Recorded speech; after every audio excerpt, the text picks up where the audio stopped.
Well, hello there, how is everyone? I hope you're all well. Did you know something? You're amazing. You look amazing, you are amazing. And I hope you have an amazing day. There's going to be 2 videos today, and this is number 1 of 2. At the moment, as I'm uploading this is actually video 1 as well. Don't know why I said that. It's early.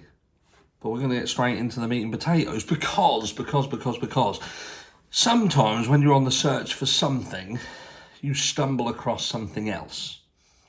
And it was on the hunt for someone had reached out to me and they were talking specifically about something they'd seen, a video that they'd seen, and it was trying to perhaps offer up resolution, an excuse maybe for the delay in calling 911.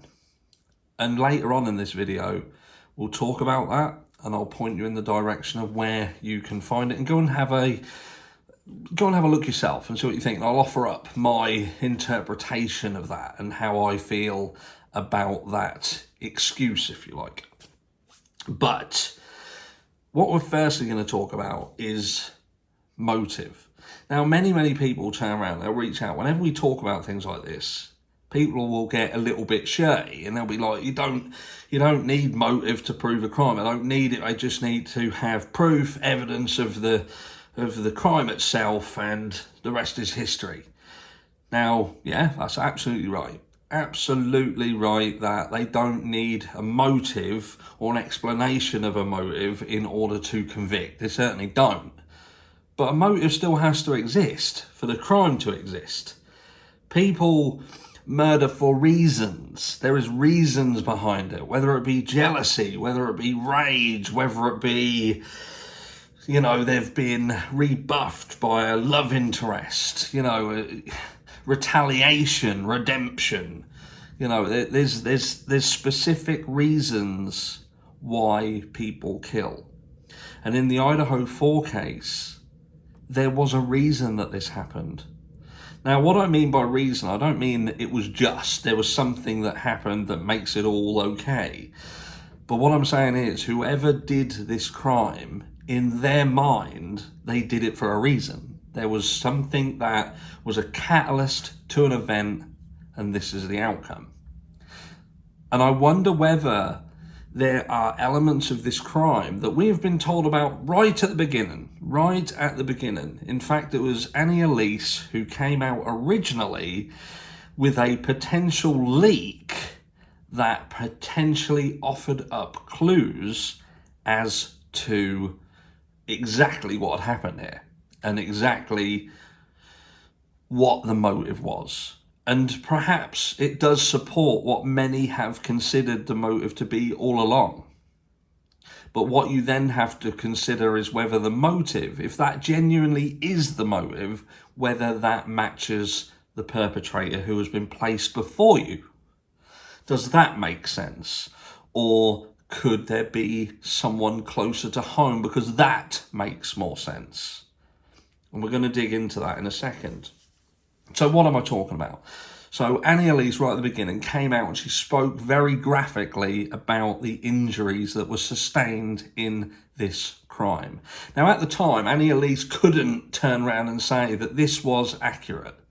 And because of issues between myself and Annie Elise, I won't be playing Annie Elise's video, but there will be a link that you can go and check out that discusses this video and has clips of Annie Elise's information within that video. So that is another channel showing this information. Bit of a convoluted way, but I have to keep my arse safe.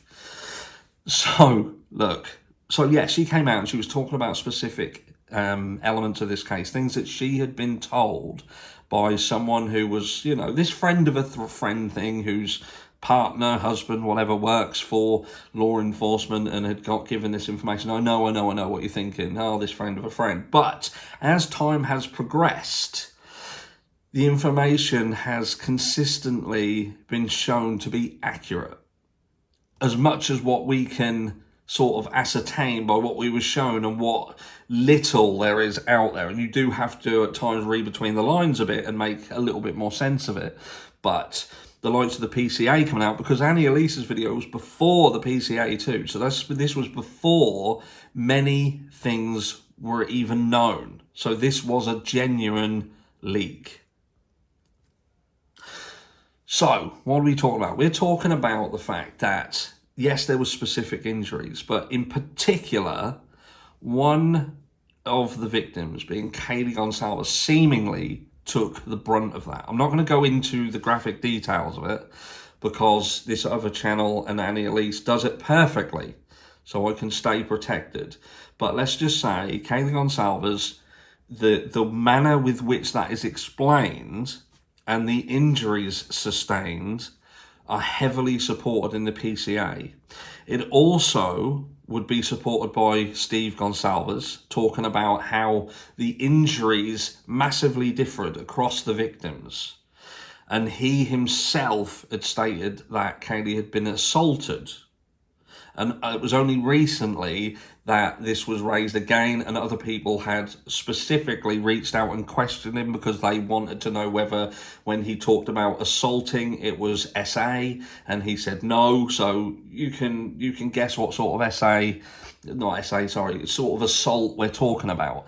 And if you go back to the very start, back to the beginning, and listen to what Annie Elise is talking about, that is supported by that. And it also could support the delay that there was in the Gonsalves family being told about Kaylee. Let's not forget that there was a period of time where people are led to believe, look, they should have known by then. Law enforcement should have told them.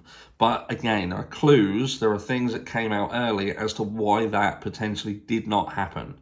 And again, further supported later on by Steve Gonsalves' very statements regarding assault.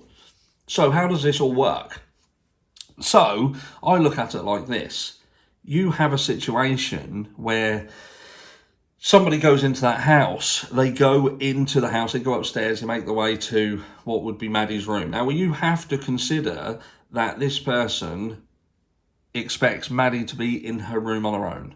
You also have to consider that they know where they're going. And you know that they know where they're going because of the fact that they go past so many other potential doors. They don't even try to enter these other doors. As far as we know, there's no mention of doors being tried or doors being kicked in. And we have spoken about this. So this person goes into this house with a degree of purpose. They don't have to break in. They seemingly just walk in and they walk up the stairs.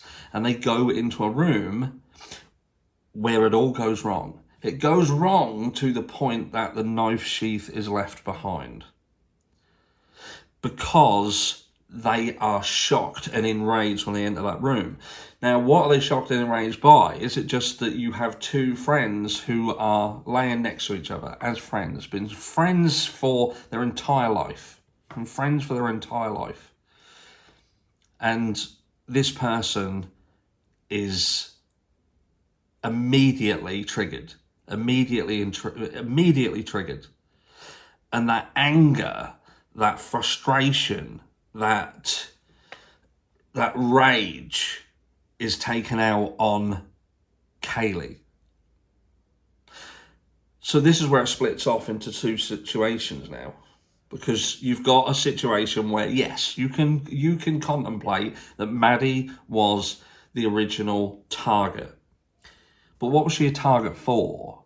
Was she just going to be the person who was attacked, who was killed, or was there something else? Was there someone else? Was there some other plan, and that plan went wrong? But then you have to think to yourself, hold on, this person entered the house dressed in the manner with which they were dressed, if you believe Dylan Mortenson's statement about what she saw, and they came armed.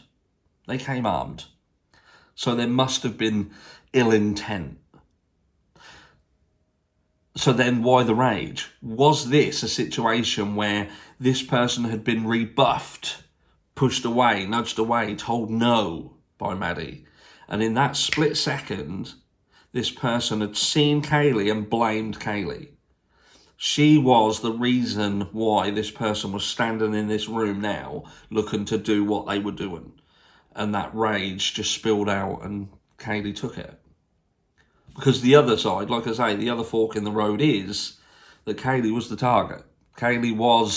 She took the brunt of everything, because she was the person who they were there to see, there to go after.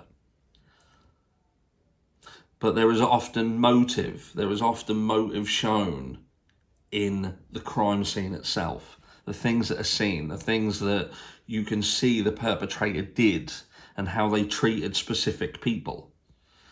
Now, you can almost understand that Ethan and Xana became collateral damage because this attack upstairs was so brutal. You can only imagine the noises that came with that, and that further feeds into what we're going to speak about in a minute with this 8-hour time delay, and why I can't just simply accept what some people are given as an explanation to it.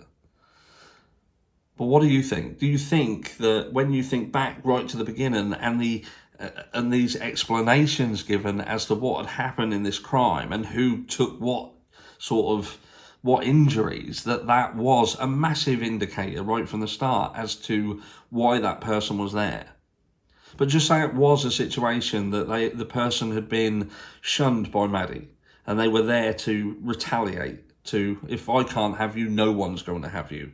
But then all of a sudden you've got this other person next to them and you're like, you're the reason.